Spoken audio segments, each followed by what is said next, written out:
I'm Steven Leblanc, and I'm a postdoc at the Max Planck Institute for Software Systems in Germany. In this talk, we're going to have a look at the targeted reconnaissance phase of targeted attacks carried out for a 4-year period against a human rights NGO.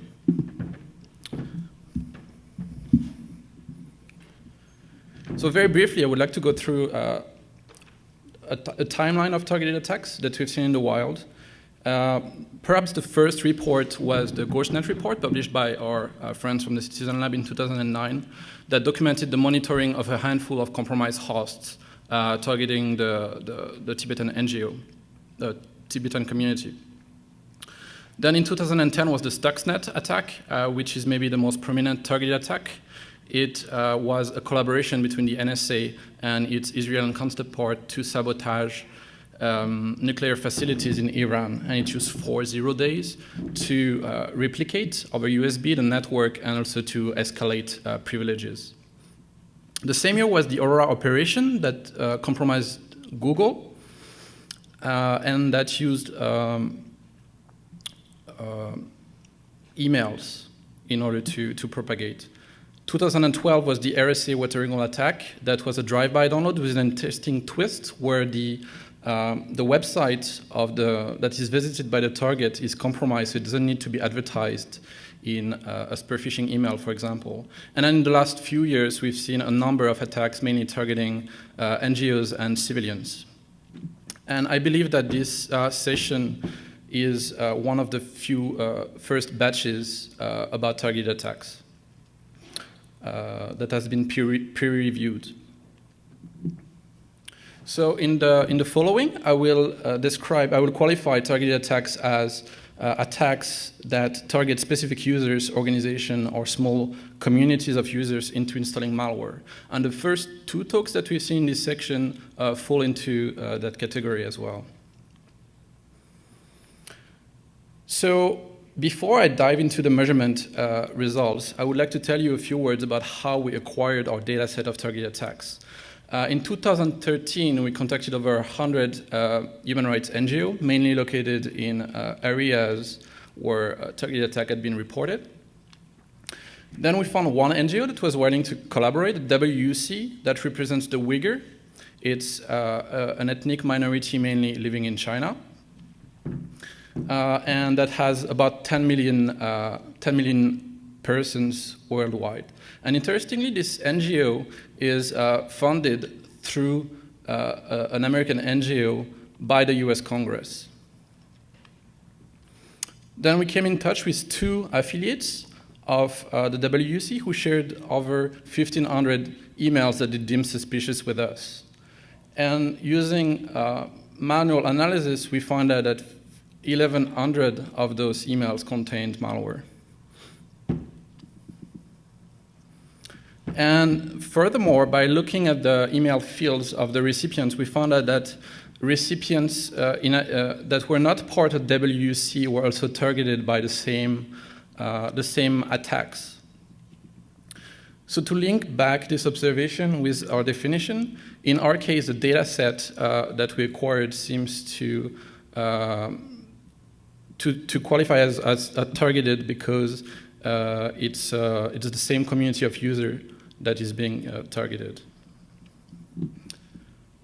So what organizations are being targeted? To find out, we coded the email addresses of the recipients in our data set with, to find out the NGO or the organization that they belong to. And to do so, we looked at the domain name in the email address, and also we tried to look them up in social media websites. We obtained the following lists. So to the left, you have the name of the organization. In the middle, you have the number of recipients, and to the right is the number of emails. This is only the top 10, by the way, but the list is much longer than this. And you see more emails than what I told you before here, because we count each recipient as a new message in those emails. So out of the top 10 organizations, 6 contain the word Uyghur in their name, And in addition, 2 others contain the word Turkestan, which is the area where the Uyghurs are concentrated in China. And as I said, we have over 100 NGOs like this. So our dataset captures mainly attacks against NGOs, but also a few high-profile targets. And I know that you've seen a number of examples, but I would like to walk you a last one. So here, this is an actual announcement about a conference that was organized in Geneva by the WUC, and that contained a malicious document exploiting a vulnerability in MS Office and that executed malware. The email came from a spoofed email address. As you can see, the subject bears the name WUC. And as I said, the body of the email belonged to a previous email that had been sent by people from WUC. The content was edited by the attacker in that particular case to imply that all the costs at the conference would be covered by the WUC, probably to raise the victim's attention. So to recap, we have attackers that seek to compromise specific targets, here the WUC, and they will craft malicious emails that tend to evade defenses deployed in the email channels and at the victims in order to compromise them.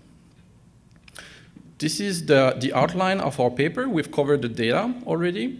Now we're going to look at the social engineering, the attack vectors, the malware, and I will close with some future work. The specific questions that we answer in the paper, and there are more, are the sophistication of the social engineering, what is the most common attack vector? For example, do those attachments generally exploit vulnerabilities in the software? And how specialized is the command and control? In this talk, I will focus on the first and the last question in the interest of time. So next, I will look specifically at the timing of those attacks. And then we will look at whether the content is being tailored to the victims and whether the senders are generally known to the victim. So first graph. On the x-axis here, you have the time. It spans the 4 years of our data set.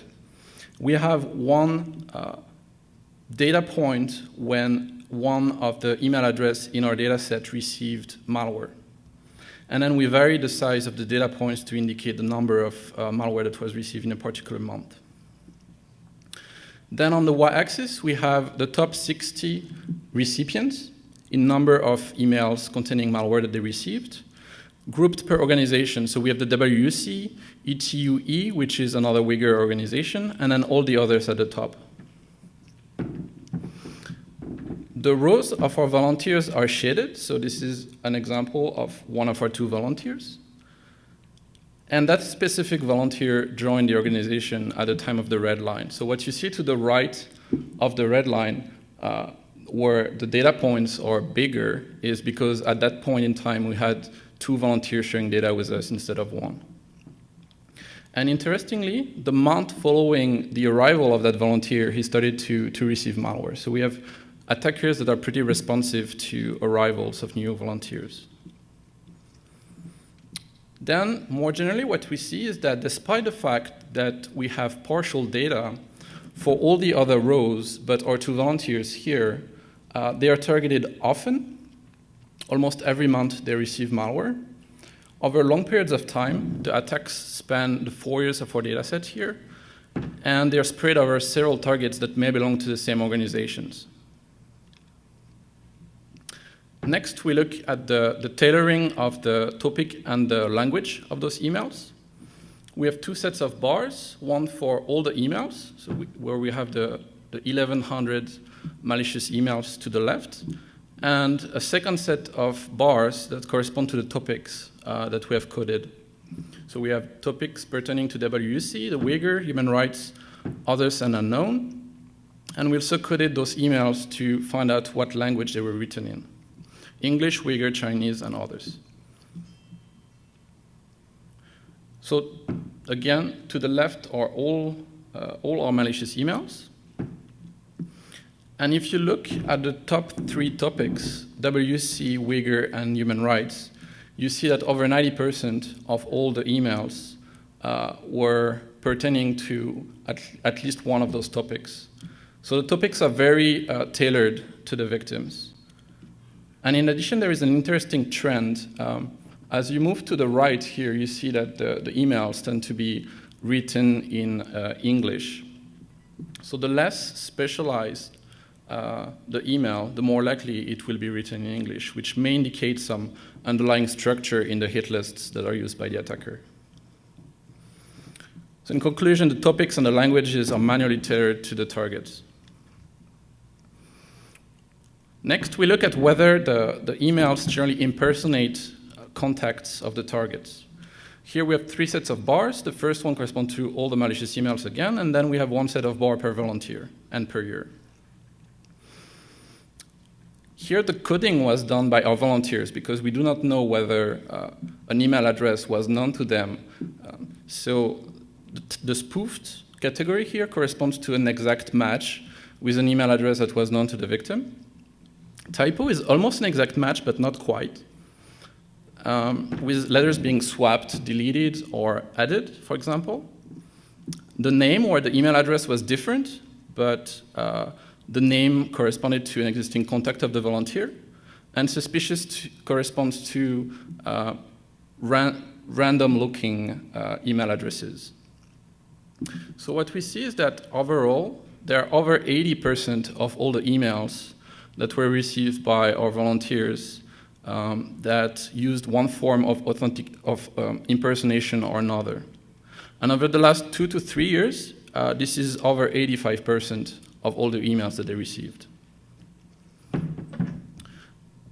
So the social engineering is quite prevalent in those emails, and contact impersonation in particular. As I mentioned earlier, I will skip the analysis of the attack vectors. What we found is that predominantly the attack vectors comprised of documents that used recent but well-known vulnerabilities that tend to evade existing defenses. Now we look at the malware analysis, and in particular how specialized is the command and control that is used by this malware. To do so, we extracted the malware out of all the documents that we had. So we end up with 500 samples for which we generate behavioral logs, and then we cluster those and look for similarities, mainly in terms of C2, command and control, with malware that was used by other entities reported in for example, AV reports. And we find similarities with groups that targeted Tibetan NGOs and also Indian targets. And over 90% of all the malware for which there is an overlap corresponds to that one group, DTL, for which there is a report that was written by FireEye that indicates that it has seen targeting all those industries that you see here to the right.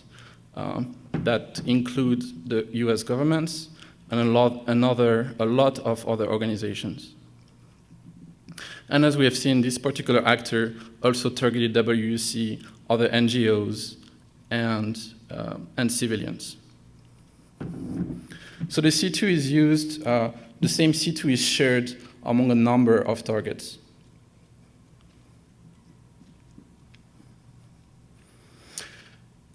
Before I close, I would like to tell you a little bit about the future work that I see in that field.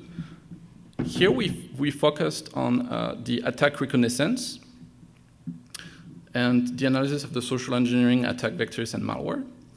One could try to generalize the observations that we made using different targets and attackers. Then focusing on the malware analysis, it would be interesting to run targeted malware into honeypots so that we can find out what is the intent of the attackers. and then perhaps try to pinpoint the geolocation of the attackers. And finally, I think the big chunk of future work that remains in that area lies in the design of new defenses against this threat. And perhaps, as Bill mentioned, go for trying to secure different communication channels besides emails. And to give you a teaser of what we've started to do, we've tried to detect contact impersonation in malicious emails. That would be, in the general case, pretty straightforward. You could use PGP, for example. The twist here is that to do that unilaterally, you would need the impersonation to be prevalent, which we have seen is the case. So it would be possible, for example, to build a webmail plugin that leverages historical interaction between the target and the senders in terms of typo names and also inconsistencies in terms of authentication and writing style.